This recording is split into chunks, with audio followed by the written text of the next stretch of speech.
Quelles sont les actions qui reversent des dividendes au mois d'avril? Quand on investit en bourse, c'est toujours sympa de recevoir un dividende, même si c'est pas forcément la meilleure stratégie, mais c'est quand même sympa de se dire que notre compte espèce de notre PEA ou de notre compte titre, etc., est alimenté tout simplement par les bénéfices des sociétés. En gros, quand tu investis sur LVMH, en tant qu'actionnaire, tu as le droit à une partie des bénéfices de la société et c'est ce qu'on appelle donc le dividende qu'après tu pourras réinvestir. C'est bien plus intéressant de recevoir un dividende dans un PEA que dans un compte titre. On va pas revenir dessus, mais vous savez, en termes de fiscalité, le PEA, c'est bien mieux.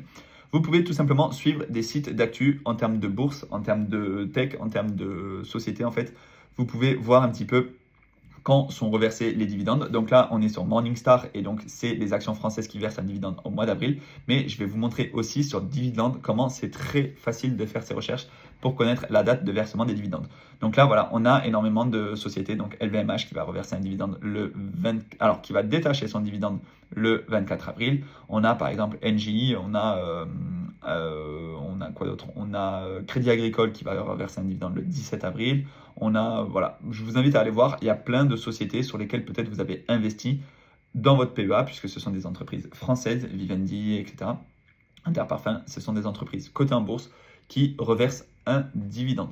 Maintenant, on a ce site qui est extrêmement bien fait. Dividende, vous allez dans rechercher une valeur, vous tapez par exemple votre action. Si vous avez des actions AXA, hop, vous tapez AXA juste ici. Alors ça marche que pour les entreprises françaises, je crois. Vous avez l'évolution du dividende sur les dernières années. Donc là, c'est une société qui augmente son dividende d'année en année.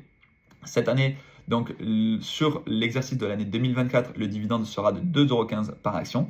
Et on aura donc un versement qui sera fait une fois au mois de mai. Donc on a le calendrier. Les résultats annuels de 2024, ça a eu lieu donc le 27 février. Le 27 février, ils ont annoncé que le dividende allait être de 2,15 € et le détachement donc aura lieu, c'est marqué juste ici, date de détachement 5 mai, date de paiement 7 mai. Donc le 7 mai, si vous détenez des actions avec ça, vous pourrez aller voir dans votre PEA et vous aurez forcément reçu le dividende donc, qui représente à peu près 5,4%. Parce que au 1er avril, donc l'action AXA vaut 40 € et comme le dividende vaut, j'ai oublié, 2,15 €, et ce qui représente donc un rendement brut de 5%, pardon. Donc ça, vous l'avez sur toutes les sociétés françaises. Vous avez détachement du dividende dans plus d'un mois, par exemple, vous avez la BNP Paribas. On peut aller voir sur le site de la BNP Paribas, pareil, augmentation du dividende d'année en année. Alors visiblement, en 2019, ils n'ont pas versé de dividende. J'aimerais savoir si avant ils en versaient ou s'ils ont commencé à en verser là, mais je pense qu'avant ils en versaient aussi. Je ne sais pas pourquoi ils ont coupé ce dividende en 2019.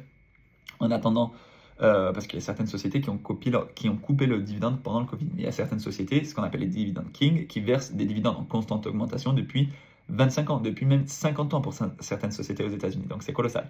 Et là, pour le coup, celui-là, il est versé 2 fois dans l'année. Donc le dividende, il est de 4,79 € par action.